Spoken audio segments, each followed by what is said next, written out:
मथुरा को लेकर सीएम योगी का बड़ा बयान, बोले इंतजार अयोध्या काशी के बाद अब मथुरा की बारी है।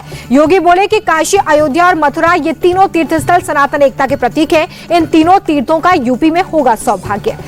सीएम योगी बोले कि प्रधानमंत्री के नेतृत्व में अब दिल्ली में भी राम भक्तों की सरकार, मां यमुना जल्द स्वस्थ और निर्मल होंगी। राधा रानी की नगरी बरसाना पहुंचे सीएम योगी आदित्यनाथ, रंगोत्सव कार्यक्रम का शुभारंभ किया। श्री लाडली जी महाराज मंदिर में पूजा अर्चना के बाद फूलों की होली खेली।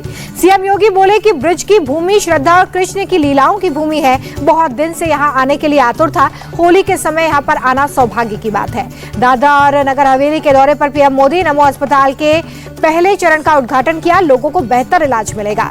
दादरा और नागर हवेली में बोले पीएम मोदी, आधुनिक पहचान के साथ उभर रहा है सिलवासा।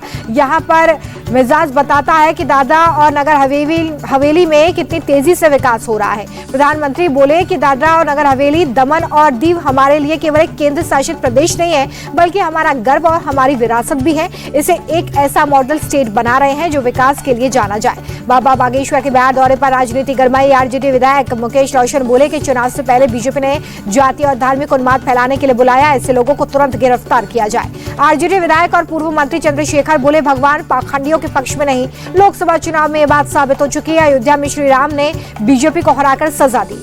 विरोधियों पर धीरेन्द्र शास्त्री का करारा हमला, कहा बिहार में जितना विरोध होगा उतनी मजबूती से आऊंगा। हिंदू राष्ट्र की आवाज सबसे ज्यादा बिहार से ही उठेगी।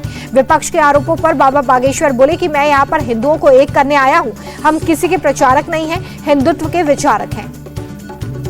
तेजस्वी यादव का नीतीश सरकार पर हमला, कहा यह सरकार से शोषण में जुटी हुई है। गरीबों को न्यूनतम मजदूरी दी जा रही है। संभल के सीओ अरुण चौधरी की दो टोक, जिनको रंग से ऐतराज है वो होली के दिन घर से बाहर ना निकले। जुमे की नमाज साल में 52 बार होती है, लेकिन होली सिर्फ एक बार आती है।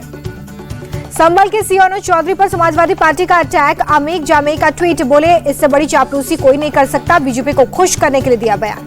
संभल के सीओ अरुण चौधरी के बयान पर बरेली के मौलाना बोले कि होली के दिन मुसलमान 3-4 घंटे घर से ना निकले। उस दिन नमाज का समय 2:30 बजे का है।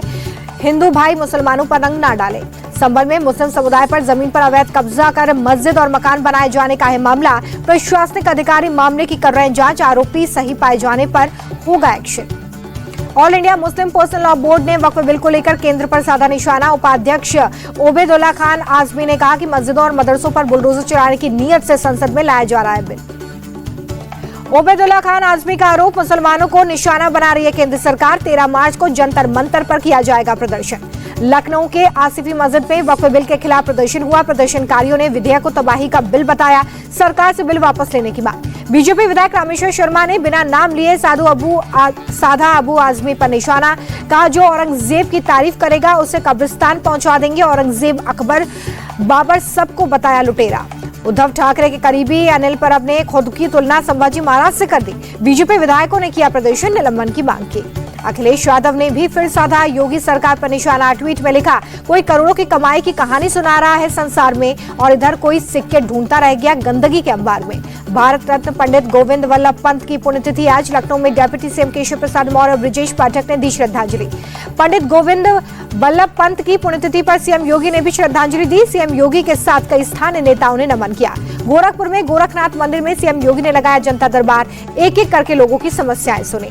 जम्मू कश्मीर विधानसभा में 6 साल बाद बजट पेश हुआ। सीएम उमर अब्दुल्ला विधानसभा के पटल पर बजट रखते नजर आए। बजट में कृषि के लिए 815 करोड़ रुपए का आवंटन किया गया है। 2 लाख से ज्यादा युवाओं को रोजगार देने की भी बात है। पर्यटन के लिए 390 करोड़ रुपए से ज्यादा का प्रावधान है। बजट को लेकर फारूक अब्दुल्ला बोले कि बजट बहुत ही शानदार है। बजट में सभी क्षेत्र को कवर किया गया। हर वर्ग को ध्यान में रखकर बजट बनाया गया है। जम्मू कश्मीर के बजट में महिलाओं के लिए फ्री बस सेवा का ऐलान। मैरिज असिस्टेंस स्कीम में मिलेंगे 75,000 रुपए। लखपति दीदी स्कीम के तहत 40,000 महिलाओं को मदद की जाएगी। बजट में 390 करोड़ रुपए टूरिज्म सेक्टर के लिए आवंटित किए गए। स्वास्थ्य क्षेत्र में सुधार के लिए 2 एम्स, 10 नए नर्सिंग कॉलेज खोले जाएंगे। गरीब परिवारों को 200 यूनिट मुफ्त बिजली भी मिलेगी। बजट को लेकर जम्मू कश्मीर में विपक्ष के नेता सुनील शर्मा बोले कि बजट में दिहाड़ी मजदूरों के लिए कुछ नहीं है, ओबीसी, SC, ST के लिए कुछ नहीं है। बजट में सिर्फ जुमलेबाजी है। दिल्ली में बीजेपी सांसदों ने एड्रेस में तुगलक लेन का नाम बदला। तुगलक लेन का नाम बदलकर स्वामी विवेकानंद मार्ग लिखा।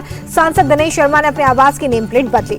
तुगलक लेन वाली नेम प्लेट पर बोले बीजेपी सांसद दिनेश शर्मा का विदेशी आक्रांताओं के नाम पर सड़कें ठीक नहीं, मैंने जगह का नाम नहीं बदला, सिर्फ नेम प्लेट पर स्वामी विवेकानंद मार्ग लिखवाया है। अपने सरकारी आवास की नेम प्लेट बदलने के बाद बोले सांसद कृष्णपाल गुर्जर, कहा स्वामी विवेकानंद देश के युवाओं के आदर्श हैं, हमें स्वामी विवेकानंद और उनके आदर्शों में आस्था है और इसलिए बदली नेम प्लेट। मुंबई हमले के दोषी तोहफर राणा का अमेरिकी सुप्रीम कोर्ट में फिर से झटका। भारत प्रत्यार्पण के फैसले पर रोक लगाने की मांग वाली याचिका कर दी गई खारिज।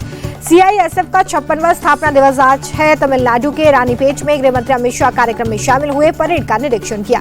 बेंगलुरु में अस्पताल के उद्घाटन समारोह में बोले केंद्रीय गृह मंत्री अमित शाह, कहा मुझे गर्व है कि कर्नाटक के निचले तबके के लोगों को मुफ्त में इलाज मिलेगा। 9 देशों की महिला राजदूतों का प्रतिनिधिमंडल गुजरात पहुंचा। खावड़ा और मुंद्रा में अडानी समूह की परियोजनाओं का दौरा किया। इंटरनेशनल वुमेन्स डे सेलिब्रेट करेंगी। 9 देशों की महिला प्रतिनिधि अडानी फाउंडेशन के सांस्कृतिक कार्यक्रम में शामिल हुई। आज मनाया जा रहा जन औषधि दिवस। पुरी के बालागंडी में जन औषधि केंद्र का संबित पात्रा ने दौरा किया, लोगों से भी की बातचीत। जन औषधि दिवस पर केंद्रीय स्वास्थ्य मंत्री जेपी नड्डा बोले कि जन औषधि योजना से जनता को अच्छी और सस्ती दवाएं मिलेंगी।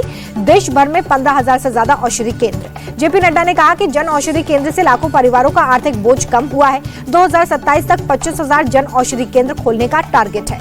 मुरादाबाद गैंगरेप में पुलिस का एक्शन। सलमान समेत 3 आरोपी गिरफ्तार। चौथे आरोपी की तलाश में छापेमारी जारी। आरोपियों ने नाबालिग के हाथ पर बना ओम तेजाब से मिटाया। आरोपी सलमान ने नाबालिग को जबरदस्ती खिलाया था बीफ। बिहार के मुजफ्फरपुर में नाबालिग से हैवानियत। 5 लोगों ने किया गैंगरेप। पीड़िता का वीडियो बनाया, जान से मारने की धमकी दी। पीड़िता ने 5 लोगों के खिलाफ दर्ज करवाई एफआईआर। पुलिस ने 2 आरोपियों को गिरफ्तार किया, 3 की तलाश है। जयपुर में जुआरियों पर पुलिस का बड़ा एक्शन। छापेमारी के दौरान 44 जुआरी पकड़े गए। आरोपियों के पास से 49 लाख रुपए बरामद। पकड़े गए जुआरियों की पुलिस ने निकाली परेड। उतार चढ़ाव के साथ बंद हुआ शेयर बाजार। सेंसेक्स 7 अंक फिसला, निफ्टी भी 7 अंकों की तेजी के साथ दर्ज। अमेरिकी डॉलर के मुकाबले 22 पैसे मजबूत हो गया रुपया। $1 की कीमत 86 रुपए 90 पैसे हुई।